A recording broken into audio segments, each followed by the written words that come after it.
Okay. Yes. It is I. I've returned. Hello. Oh goodness. What's up, gang? Welcome back to News Dump, your news aggregate at the end of the internet. After me, it's just credits. You've reached the end of the internet after this. So, if you've reached this channel, you've been scrolling for a while. Welcome to your oasis. Hop in the chat. Let me know how you're doing. How are you doing? I mean that. Alright. Let's get to the news at the top of things, guys. Let's just, hop right into this. FBI search warrant shows Trump under investigation for potential obstruction of justice and Espionage Act violations. Ooh! Let's hope that we are pressing F soon for Donald Trump's political aspirations. I just desperately don't want him to run in 2024. You guys saw my fear at that campaign ad the other day. Campaign style ad the other day. But let's see, where did I pull this source from? This is from Politico. A search warrant viewed by Politico reveals that the FBI is investigating Donald Trump for potential violations of the Espionage Act and obstruction of justice laws. A search warrant, newly unsealed on Friday, reveals that the FBI is investigating Donald Trump for potential violations of the Espionage Act and removed classified documents from the former president's Florida estate earlier this week. A receipt accompanying the search warrant, viewed by Politico in advance of its unsealing, shows that Trump possessed documents including a handwritten note, documents marked with TS/SCI, which indicates one of the highest levels of government classification, and another item labeled Info RE President of France. Also among the items taken from Mar-a-Lago this week, an item labeled Executive Grant of Clemency RE Roger Jason Stone Jr., a reference to one of Trump's closest confidants who received a pardon in late 2020. The warrant shows federal law enforcement was investigating Trump for removal or destruction of records, obstruction of justice, and violating the Espionage Act, which can encompass crimes beyond spying, such as the refusal to return national security documents upon request. Conviction under the statutes can result in imprisonment or fines. So, this is unprecedented stuff. We haven't really seen this with the president yet. We haven't seen somebody violate to this degree. Allegedly. But seems like they found stuff. We're reading about it now. The documents, unsealed after the Justice Department sought their public disclosure and relentless attacks by Trump and his GOP allies, underscore the extraordinary national security threat that federal investigators believe the missing documents presented. The concern grew so acute that Attorney General Merrick Garland approved the unprecedented search of Trump's estate last week. The disclosure of the documents comes 4 days after Trump publicly confirmed the court-authorized search of his Mar-a-Lago home by the FBI, marshaling his political allies to unleash fierce criticism of federal investigators. But the details in the warrant underscore the gravity of the probe. An unprecedented investigation of a former president for mishandling some of the nation's most sensitive secrets. Trump has claimed since Monday that he has cooperated with investigators from the National Archives and FBI for months, and that the unannounced search was an unnecessary escalation. But after several rounds of negotiations in which materials were recovered by the archives, federal investigators came to believe Trump hadn't returned everything in his possession. The search warrant signed August 5th by federal magistrate Judge Bruce Reinhart revealed that dozens of items were seized, most of them described in vague terms like leather-bound box of documents, binder of photos, and handwritten note. Other items on the list indicate the presence of classified material, describing them as miscellaneous top-secret documents and miscellaneous confidential documents. Stone's attorney, Grant Smith, said that the longtime Trump ally has no knowledge as the facts surrounding his clemency documents appearing on the inventory of items seized from former President Trump's home at Mar-a-Lago. Shortly after 3 p.m., the Justice Department confirmed that Trump's lawyer would not oppose the public release of the search warrant and underlying receipts of materials, which had already begun to circulate widely. Again, this is from Meredith McGraw, reporter for Politico. Guys, now we know why they were raiding yesterday. Now we know why. Let's get caught up on the news, on the mainstream media surrounding this. Let's see, what do I have pulled up here? Boom. Major developments tonight on the search at Trump's Mar-a-Lago home. The Washington Post is reporting that classified documents relating to nuclear weapons were among the items the FBI agents were searching for while on the property. I want to bring in CNN legal analyst Norm Eisen. He was special counsel for the House Judiciary Committee in Trump's first impeachment trial. Also, CNN global affairs analyst Susan Glasser, and Dave Ehrenberg, the state attorney for Palm Beach County, Florida. Susan, I almost butchered your name, so I'm going to begin with you. Okay, on this very notion, I got to ask you, the Washington Post report is frankly breathtaking. And I have to ask you, what is your reaction to the reports that they were searching for not just classified documents, but those that may be related to nuclear weapons, not somewhere where it's secured under the, cover of the federal government, but Mar-a-Lago? What's your reaction to that? Yeah, I mean, look, Laura, this is a very, very serious allegation. This is the kind of thing the government does not screw around about. And obviously, the idea of nuclear secrets being held in an major red way flags at Mar-a-Lago is just major red flags, and certainly, really changes the conversation in a significant way. We've heard 3 days of gaslighting from the former president and his supporters, right, about this, as if it was, merely a matter of, some doodles on cocktail napkins. Well, obviously, classified nuclear information is a whole different ballgame. And it reminds me of the story of the 4 years of Trump and the president of the United States himself being in some ways a national security threat. This is sort of another illustration of that. Well, Susan, you mentioned the idea of nuclear secrets. That was the phrase you used. And so I just want to be clear for the audience, what kind of documents, they be referring to? I mean, what would a former president have in terms of the possession of what they would have seen? Could there be documents? Is there any such thing as sort of a benign related nuclear document? Well, that's a good question. I mean, even things that you and I might consider to be benign, Laura, right, could also hold within it the secret, some information that in the wrong hands would end up revealing something about U.S. Sources and methods, for example. There was one detail that really caught my eye in the Washington Post report, which was a single source they attributed to the fact that some signals intelligence was also possibly collected as part of the FBI search at Mar-a-Lago. That is the most top secret, kind of espionage that the U.S. has, eavesdropping potentially on foreign leaders. Again, extraordinary allegations.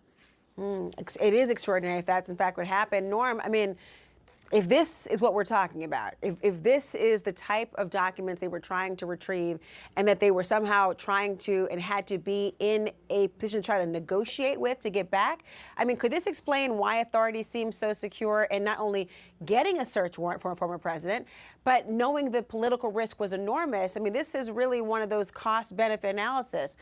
Obviously, if it's nuclear information, that's going to outweigh a political calculus. Oh, that's right, Laura. And we heard from Attorney General Merrick Garland today that the government doesn't execute these search warrants lightly, and only when every step has been taken. It was something I was saying from the jump, too, is that I feel like he's compromised by too many communist factions. You've got Russia, you've got you've got China, China, who holds a lot of space in his properties. So, you know, I don't feel like he qualified to be president from the jump. And yeah, Scott, you're right. You're right. No, I don't think you're nuts, friend. Definitely an asset. Taking an envelope or 4. He's taking some envelopes. You know it. You know it. You know. Yeah, he was in bed for decades with these people. It's true. He still is. He still is. He still was while he was president. He just handed the company over to his kids. It was it's some nonsense. That there were conversations. We know there was an earlier subpoena issued. He's not applicable to run in 2024, and I hope they make damn sure a witness, that's the case. An informant of some kind gave information that materials were still there. So we know there were conversations. So it seems like the government was left with no choice. And, you know, as a former ambassador, I enjoyed a high degree of access to these documents, a security clearance. You get trained, and these kinds of informations about weapons systems, nuclear weapons, signals intelligence, SIGINT. That is the most sensitive everything. Stuff we yeah, have. He's going to hand it over to probably the highest bidder if he doesn't make it into the White House again. That is as serious as it gets. I mean, Dave, on that point, he's holding the nation hostage. You have to sort of cajole someone or have several meetings. It's a backup plan say, he might have. Here's what I want back. Is what I'm saying. And I think to many people, just strikes you very odd that you would have to have the bargaining power, by the way, to be able to have to keep asking and have the DOJ request the information. That just strikes me in and of itself as, why do you still have what's been asked to be given back? But if this is all true, Dave, if this is all true, does this also explain something about maybe the potential of an informant being compelled to tell investigators about what still is in the possession of the president? Does this sort of go hand in hand? You should have now? smashed that thumbs up, Laura, guys. you had to have an informant. It helps in the algorithm. You had algorithm. to have someone who knew there were still documents left over after the agents came and retrieved the previous boxes. And they had to know location within Mar-a-Lago, the inner sanctum of Mar-a-Lago. I've been to that location. If you're on Twitch, spam me with emojis. I don't know anyone who's been up there I'll to start. the office to look at the safe. I mean, I didn't even know there was a safe there. So we're talking about someone really close to That's the why they former call president. it safe, of course. That's why they call it safe. But go ahead. Yep. Yeah.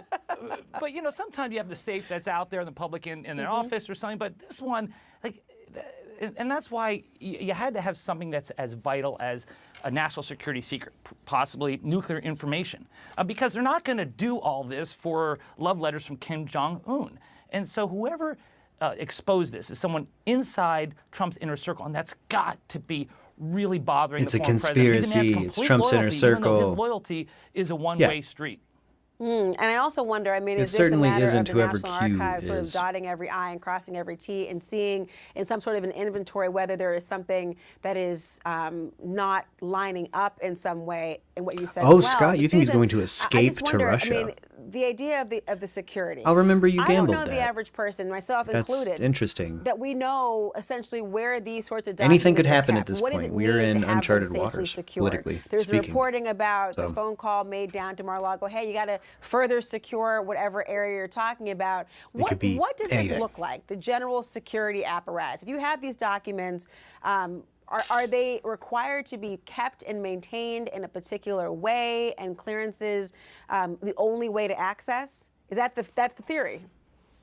Yeah, absolutely. think he might That's a very important snake point, off actually, to- Laura. It's not just like, well, it's just fine to keep To them Russia. lying You around, might be or, right. You know, Trump said Well, they, in one of his many statements this week, What well, if we Trump put a pulls padlock a, on it, therefore it was okay. No, Steven Seagal? You know, these documents are so close hold, especially martial arts only from the anything waist up? concerning nuclear secrets. There are separate compartments known as, facilities known as SCIFs inside many government offices. I'd love to that see are the- even the more Trump secure and than Seagal the rest movie. of the office complex. You're required to do things like leave your phones outside. Donald Trump, only played by access them in a Steven special Seagal, way. produced by In the past, Russians. there have been cases Oh, involving Trump foo. government officials and former government officials. That's who did there. not, He should use that. safely enough secure those documents. I'm thinking It's of not a bad one. Sandy Berger, the national security advisor, and Oh, what the, up, Justin? Clinton administration, who was fined and placed on probation Hello. for mishandling documents. That he What do you had, think about was our using of his super loose spy Ex-president, former president. Pretty much the same thought about him a few years ago. Yep. This doesn't surprise me the slightest. Gotcha. Yeah. I feel like we're all in the same boat as Scott, where it's like, oh yeah, he was an asset. He did so many other like horrible things, said so many other horrible, distracting things that I kind of forgot that, oh yeah, he's rents out space to like the Chinese government. He wasn't even applicable to be president in the first place because he's compromised. Oh yeah, he's compromised. Turns out that's true. His own documents after he left office. And again, it's not just enough to put them in a file folder and put a lock on the door. These governments, even inside a government office, are kept in the tightest special security.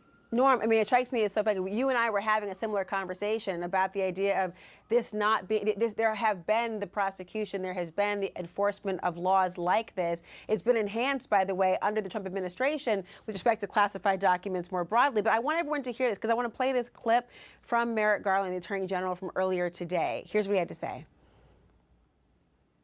The department filed the motion to make public the warrant and receipt in light of the former president's public confirmation of the search, the surrounding circumstances, and the substantial public interest in this matter.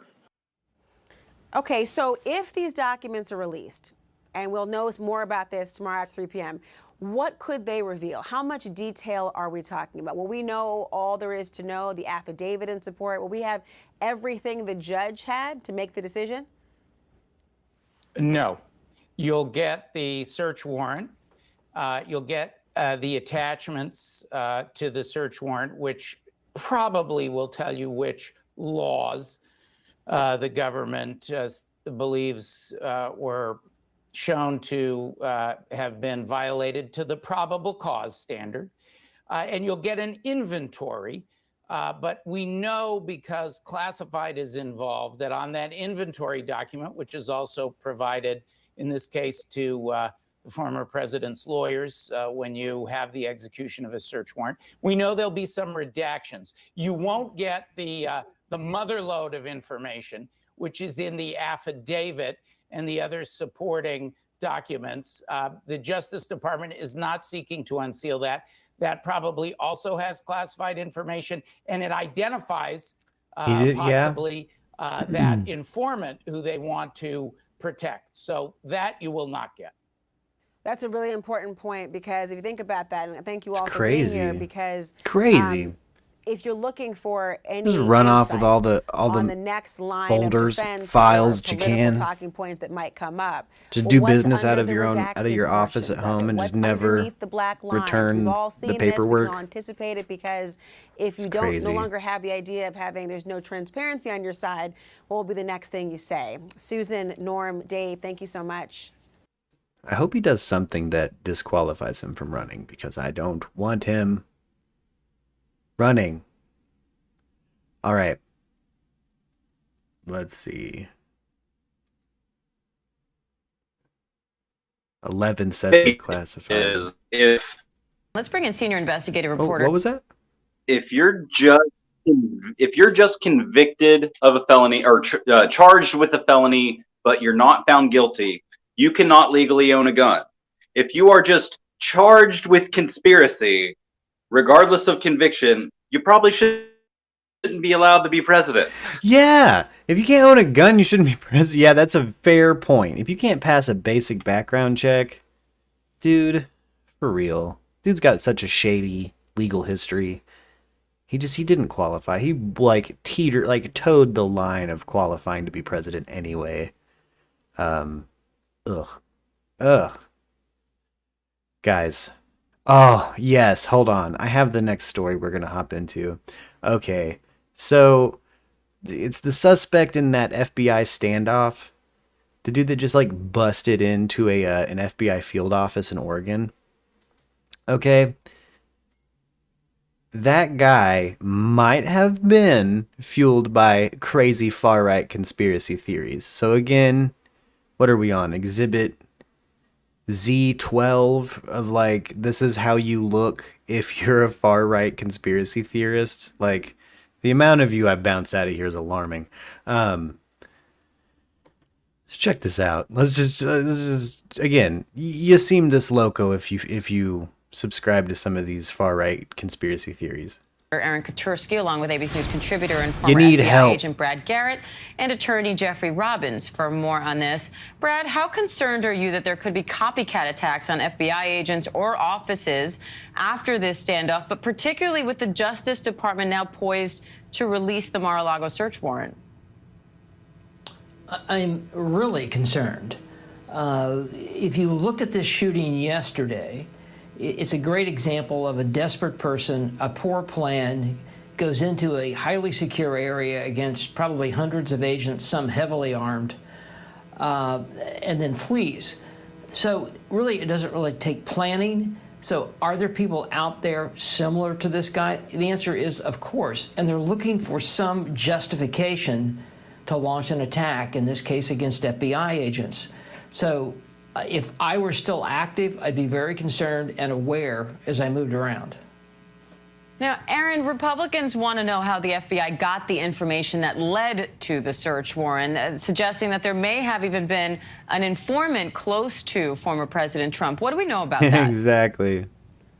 We know, Diane, that the authorities had been Scott. interviewing different associates of the emboldened former by the president, Proud people Boys. who worked with him in the White House, and they developed information about this classified material that they sought during the search on Monday. They had subpoenaed this material earlier in the spring and visited the president's estate back in June. But whatever the president did to comply with that subpoena, agree. We think it should be unsealed. At which What is point this? you'd This imagine is that not the at magistrate all would say, about. okay. For more on this, Brad, how This isn't at all about the story that it is, the headline. What is going on here?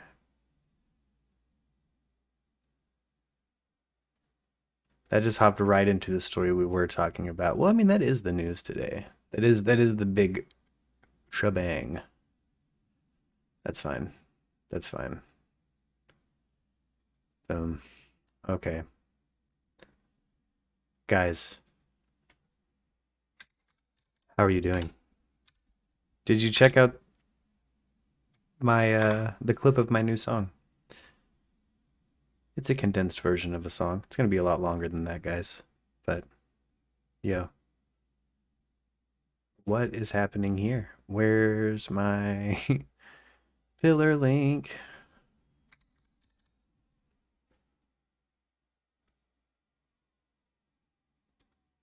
Boom. Anyway, I'll have a new album drop on Spotify at some point this year. Hand to God, it's going to happen. I've finally found the inspiration. It's finally going down. I've been tracking. I've been mixing. I am late doing the live stream today because of it. And that's exciting. That's, my main thing is music. So, and promoting Death Wish Coffee. Guys, get some Death Wish Coffee. You click that link at pillar.io/MURKtv. You get 15% off any and all Death Wish Coffee. All right. Let's hop over here. Oregon grand jury indicts 14 in massive catalytic converter theft. Guys, Justin, we have some meth head news. We have some meth head news, dude. Folks lay underneath the vehicle and they could be in and out in 30 seconds to 2 minutes, like a NASCAR pit crew. Detectives tell us it's an international theft ring busted here in Oregon. A warehouse full of stolen catalytic converters that they say were stolen across 6 local counties and 6 states, totaling 44,000 of them. This is Queen 6 News at 11. I'm Elizabeth Din. Jeff has the night out. And tonight, our coverage picks up of that bust of a massive catalytic converter theft ring first reported here on Queen 6. That's so far, crazy. 14 people charged in connection to this, accused of making more than $20 million from those stolen car parts. Whoa. Joelle Jones digging deeper into the lavish lifestyle of the alleged ringleaders. She's live tonight after speaking with neighbors. Joelle? That's right, Elizabeth. And based on the numbers provided by the Beaverton 20 Police mil. Department, if you were unlucky enough to have I am your in the catalytic converter wrong stolen trade. in the last year and a half, there's a good chance this ring was involved. Whoa. They tell us this group is responsible for stealing roughly 44,000 catalytic converters in an operation that spanned over 6 Oregon counties and 6 states. They were renting a summer lake house. I think it's important to note that the defendants in this case were living a nice life, and they were doing so because they were stealing catalytic converters from people. A nice life full of high-end vehicles, fine jewelry, and multiple All right, I need homes, one more viewer including in Twitch. a rented waterfront property in Lake Oswego. Police Hop in say Twitch the and spam me lavish with lifestyle emojis. led by ringleaders 32-year-old Brennan Doyle and 32-year-old Tanner Helbush was funded by the millions of dollars they made from trafficking roughly 44,000 stolen catalytic converters.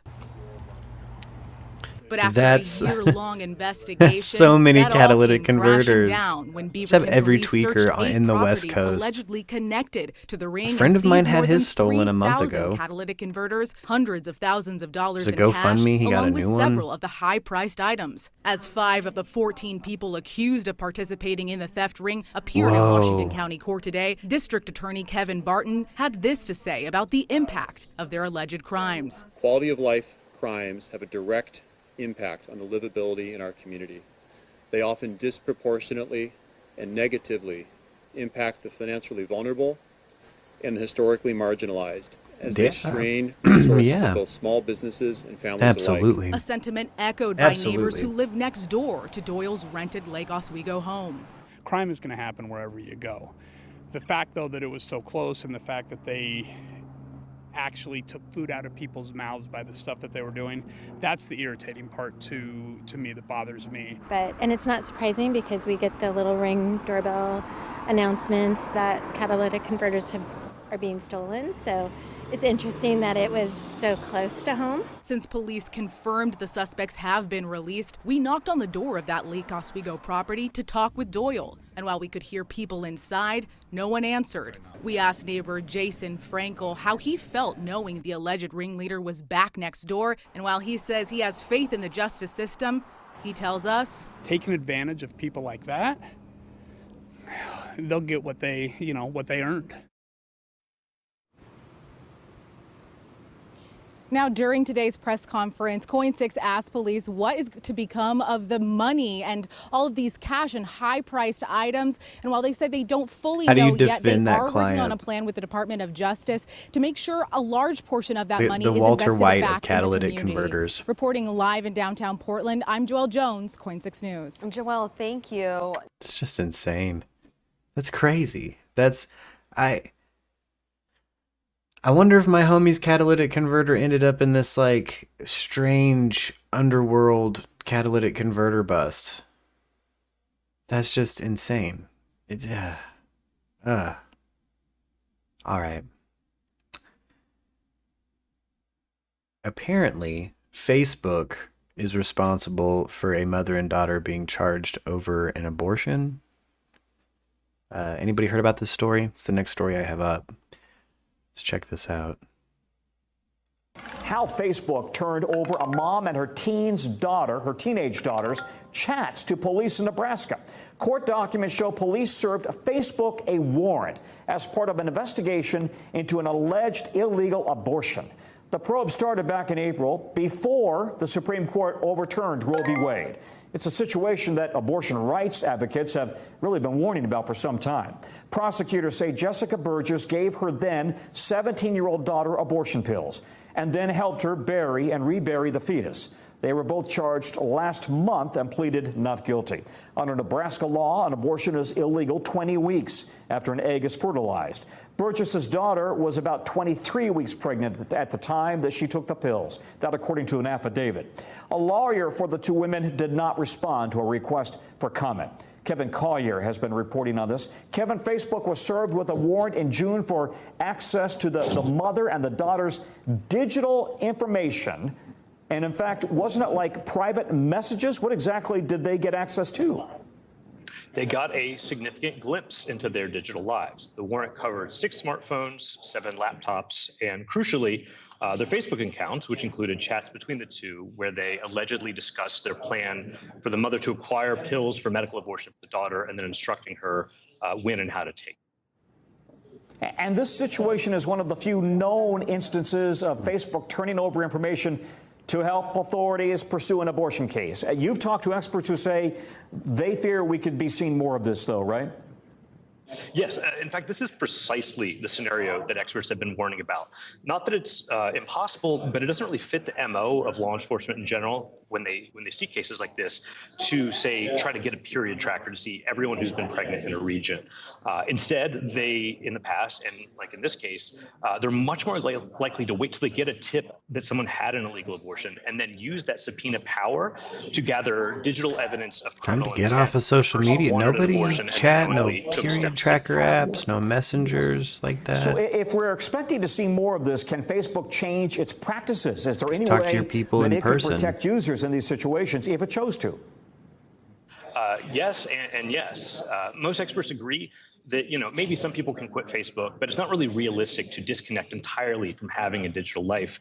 Much more realistically is people can choose to only chat over secure and encrypted chat apps. Facebook actually offers that, but only under the Messenger app through a mobile device and when you turn on that function. So companies could offer not just encryption in some cases, but make it the default for all users. Yeah, I mean, I think that's what's kind of astonishing, that they literally asked for the Messenger chat records between a mother and a daughter who was a minor. So this really opens up a whole lot of questions for authorities and for legal experts. Kevin, thank you very much. Crazy. Crazy. Guys. Mad. What was that? I said, well, that makes me mad. That makes me really mad. You guys stay off the apps, I guess. They're just trying to make it impossible to be a woman. I don't understand. I don't get it. It's horrible. Horrible stuff. Sheesh. Okay. Let's see. Boom. Knocked that one out. Let's go to some pretty good news, guys. This hopefully make us feel a little bit better. CDC has released new guidelines. No more quarantining. We don't have to quarantine anymore.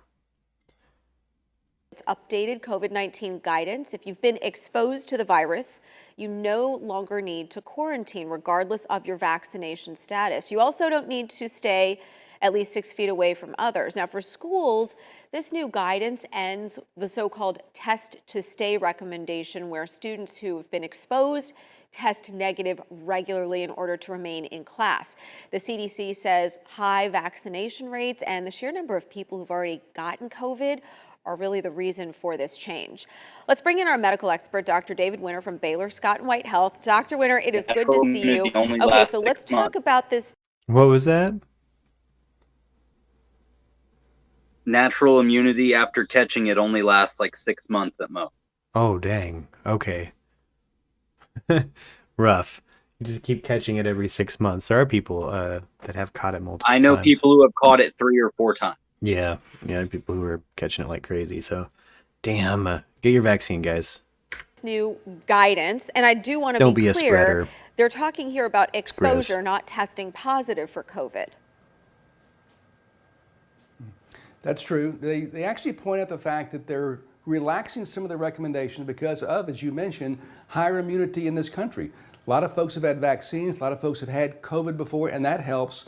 Also, they point out we got better treatments right now. So if you do get sick, we have things that can help keep you out of the hospital.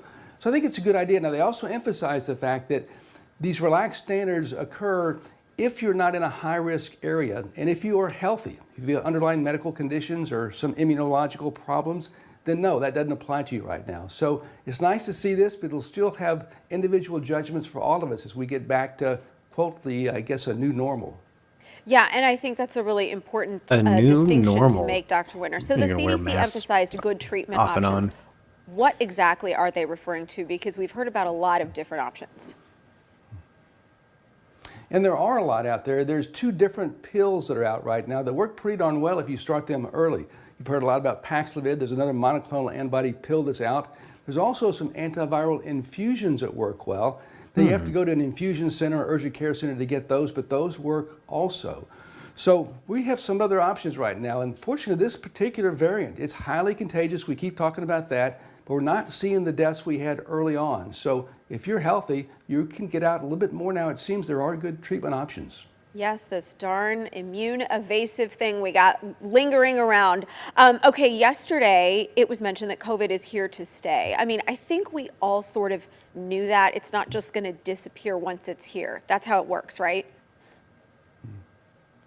Yeah, I think that's right. I compare this to influenza. We got used to that a long time ago. The influenza virus mutates every year. We have new vaccines every year, and that works pretty well.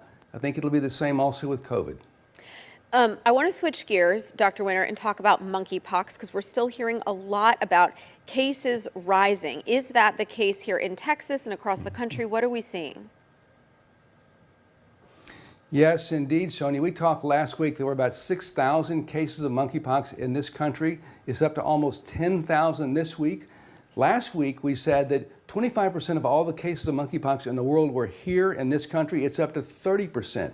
So monkeypox cases are increasing, and they're increasing faster in America than anywhere else in the world right now. So I'm not sure if you treated anyone with monkeypox, but with these vaccines in short supply, it was announced that the vaccine administration is going to change and that those exposed will only get a partial dose, like a fifth of the dose. So is that going to work? And how are you advising people who are nervous and worried about this, especially in communities where there's high transmission? Yeah, it's a big problem. We don't have enough vaccines right now. We're told that in a couple months we should have plenty, but in the meantime we need more vaccines.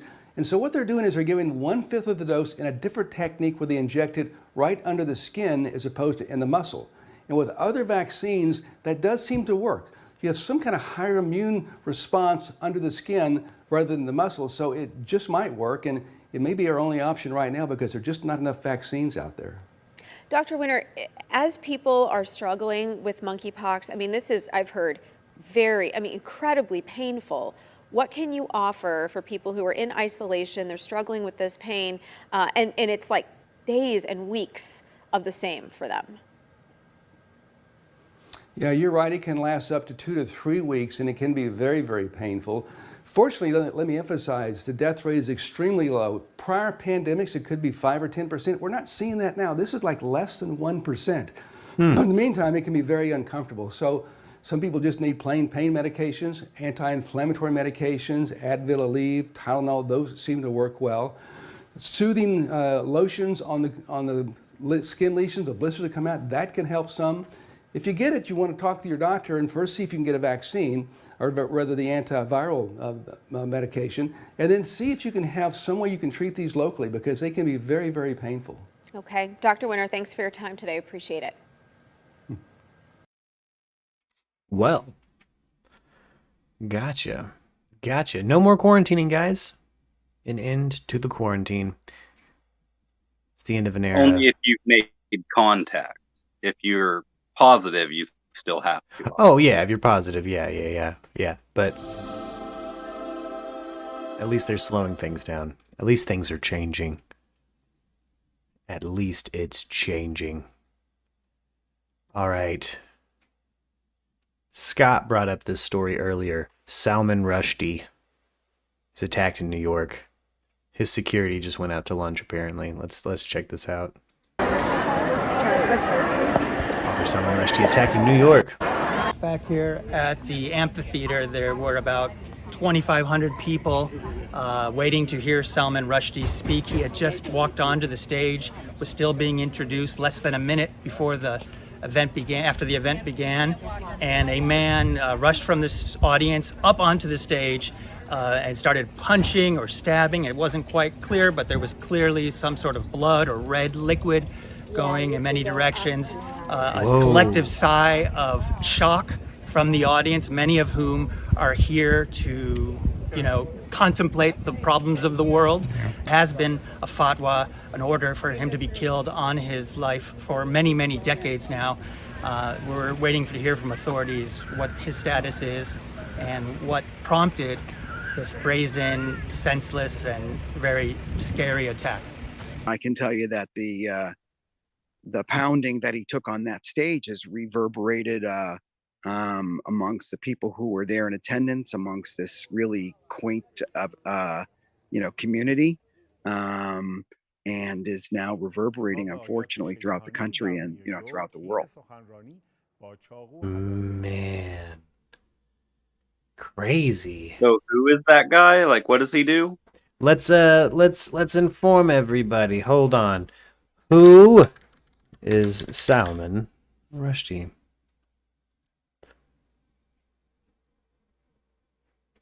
Author of the Satanic Verses. Let's see.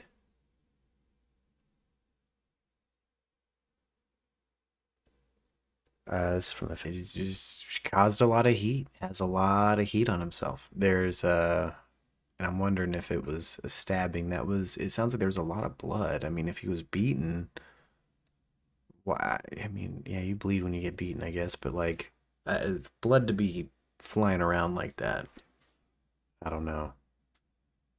Sounds suspicious to me. It sounds like security and the people checking the doors for that event should have been a little more thorough with their pat downs and checks. It's a guy who has an assassination on his head. All right. Let's move on to entertainment news, guys. I have 2 stories left. We're going to update ourselves on Anne Heche. Just some tragic news at this hour. So we've learned that Anne Heche is being kept on life support here, as you mentioned, at the Grossman Burn Center, while they coordinate donating her organs, as had long been the actress's wish. Now, just a short time ago, a rep for Anne Heche telling KTLA that she has been declared brain dead. The 53-year-old actress and mother, though, while legally dead, the rep tells People Magazine, her heart is still beating, and she hasn't been taken off life support in order to allow One Legacy Foundation enough time to find organ recipients who will be a match. This comes after last night a family rep revealed, due to Heche's accident, she suffered a severe anoxic brain injury and was not expected to survive. Now, this comes after Heche was involved in a bad car crash in Mar Vista. That was August 5th, a week ago, when witnesses saw her car speeding through city streets before crashing into a 2-story house and starting a fire. Heche had to be extricated from the wreckage. She was badly injured. It was yesterday. Firefighters needed more than 1 hour to put out the flames, according to the LA Fire Department, which responded. Now, earlier yesterday, the Los Angeles Police Department had announced that Heche was being investigated for felony driving under the influence in relation to this crash. And then, of course, the news coming late in the day that she wasn't expected to survive. Now, last night, her rep also stated that more than her extraordinary talent, Heche saw spreading kindness and joy as her life's work. Coming up next hour, more reaction is pouring into this news, and we'll have the reaction from Ellen DeGeneres. That's Heche's former romantic partner, also some other of her friends. For now, that's the latest live here at West Hills. I'm Lauren Lister. I'll send it back to you. Upsetting. So that's, yeah, there's the update. Unfortunately, looks like Anne Heche, not long for this world. Positive thoughts and feelings to her family. Goodness. Sheesh, don't drink and drive. If that was the case, that's horrible. But it looks like maybe she had some troubles there. She did sound pretty soused on that podcast that she does. Oof. All right, last story in entertainment. Michelle Branch separates from the drummer from the Black Keys. They're married. He was on the Joe Rogan Experience not that long ago. A fan of the Black Keys music. If I was Jack White, I'd be mad at them, but doesn't mean I don't like their music. Michelle Branch and Black Keys drummer Patrick Carney are separating after 3 years of marriage. In a statement to People, Branch says that totally devastated doesn't even come close to describing how she feels for herself and her family. She explains that the rug has been completely pulled out from under her and adds that she now has to figure out how to move forward. The musician ends the note by saying, quote, "With such small children, I ask for privacy and kindness." On Wednesday night, Branch tweeted and then deleted a note accusing Carney of cheating on her while she was home with their 6-month-old baby. The couple tied the knot in a New Orleans wedding back in April of 2019. In attendance were friends and family, including Branch's 17-year-old daughter from her first marriage and her now 4-year-old son with Carney. The separated couple also share a 6-month-old daughter. Ooh. Oof. Was cheating when she was at home with the baby. Sheesh. Ridiculous. All right, guys, let's just broadly search true crime news. It's been a minute since we've just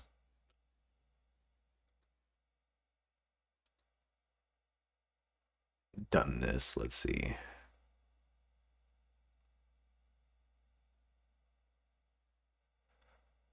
A rail leak is forcing evacuations in Paris. That's not true crime. A bartender testified in the Kobe Bryant lawsuit. This looks great, though. Just a bear getting it. Gosh, it looks weird watching a bear climb a fence. What the hell?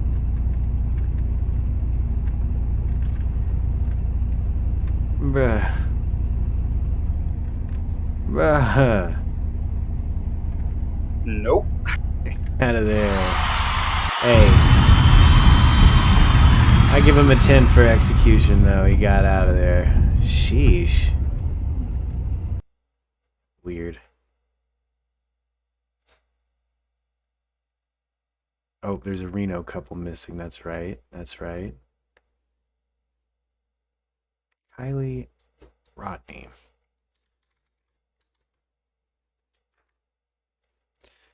There we go. I spelled it crazy. What is the this? intensifying search for a missing 16-year-old California girl who vanished after a campground party. Police are treating this as a possible abduction, have released a new image of the teenager just moments before she vanished. Veronica Miracle from our sister station KABC in Los Angeles has the latest. Good morning, Veronica. Good morning, George. Investigators believe someone knows something. They're asking anyone with information to come forward. Kylie's father now begging the community for help. She is, this community, she is your daughter, too. Overnight, Daniel Rodney speaking out for the first time since his 16-year-old daughter Kylie went missing after going to a party with hundreds of other teens at a campsite near Lake Tahoe. Uh-oh. This is your kids. These are the parties your kids are going to. We need answers. Please, anything, please, I need you. Police releasing one of the last known images of Kylie, authorities desperately searching for leads in her possible abduction. Investigators say the Northern California teen was seen on surveillance camera visiting a local business just after 6 p.m. on Friday. She disappeared just hours later. We're trying to find out exactly what happened, and at this point, we believe that someone knows, someone saw her, but they're not coming forward. In this image, authorities say she was wearing a black bodysuit, a black studded belt, green Dickies pants, and black Vans. Additional images from the Placer County Sheriff's Office show a sweatshirt they believe is still in her possession, with eerie lyrics that say, "You don't want to be forgotten, you just want to disappear." Police haven't found any correlation between the words and her disappearance. Without somebody coming forward to potentially reveal a critical piece of information that could lead us to Kylie, we really have nothing to go off of. So we'll continue our search. On Wednesday, law enforcement expanding their search for Rodney. Dive teams scouring this lake. Teams also searching on the ground and by helicopter. So, there's a presumption after somebody has been gone at her age for a number of days that there might be foul play involved, but it appears they haven't found any. And so the real key is looking in logical places that she might be. Rodney was last seen at Prosser Family Campground near Lake Tahoe, the site of a party she attended with hundreds of other teens. I would say out of the about 300 people who were in attendance of that party, we've only been able to speak to a fraction of them. Her best friend Sammy Smith says she was with Kylie the entire party and was the last person to contact her before she went missing. We were going to leave together because later in the party I had asked her if she could give me a ride home, and then I realized that she was too intoxicated to give me a ride home, so I decided to try and find a different ride. We were both really drunk. Kylie's mother desperate for answers. We have stories about the beginning of the night and the middle of the night, but we don't really have, there are no stories about her leaving, when she left, or who she left with. There's no stories of her car leaving. Rodney's car, a 2013 silver Honda CR-V shown here in this photo, also missing. Authorities hoping someone has seen it. Her phone has been out of signal since just after midnight on Saturday. The sheriff's department saying they've received more than 300 tips since Sunday. Other agencies, including the FBI, also involved in the search. Gone for a while. Kylie's mother says there is a $50,000 reward for anyone that has information that can bring Kylie home. Guys. All right, Veronica, such a sad story there. Thank you so much. Well, hey there, GMA fans.